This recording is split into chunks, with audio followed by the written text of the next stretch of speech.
which he did for portions of the interview. James Comer was inside O'Connor's testimony and joins me now.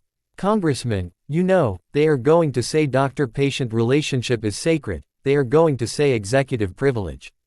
What do you say to that? Greater than there was nothing in the beginning that would pertain to doctor-patient relationship. This was her question. Were you ever told to falsify medical documents for the President of the United States? And he played the fifth.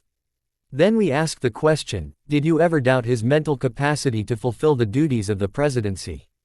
Again he played the fifth. The only thing he answered was his name. The lawyers made clear he wasn't going to answer any questions and he knew what we were going to ask.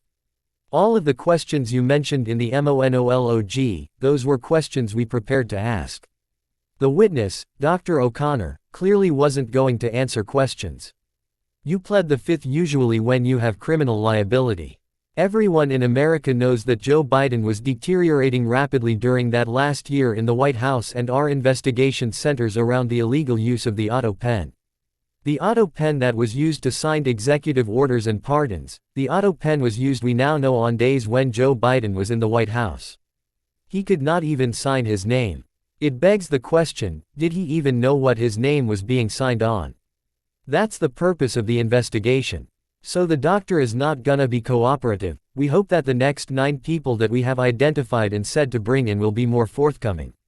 We are going to bring in the inner circle, and one thing that's very clear thus far in this investigation, there were very few people in the White House WHO were allowed to be around Joe Biden. Greater than Jesse, so let me ask you what the next step is. Are you able to subpoena the medical reports, his notes? If he refuses to testify, can you bring him in again? What is the next step? Greater than the next step is we are going to bring in the inner circle. Greater than Jesse, but with O'Connor specifically because they dragged this out. Is he just going to disappear? Greater than we are going to try to get every bit of information we have. What we are finding in the Biden administration is they did not leave many records behind when they walked out the door. There are so many instances of documents we've been waiting to request, and now the Trump administration is in office and they can't find the records. We will try to get those medical records and do everything we can. We will use every tool that we have to try to get that information, but we are going to proceed with the investigation, and we are moving very rapidly for a congressional investigation.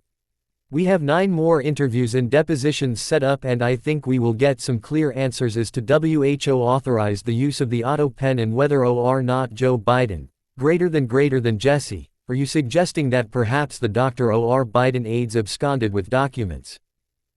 Destroyed documents. Greater than we've seen a pattern in the Biden administration where they did not leave very many documents behind.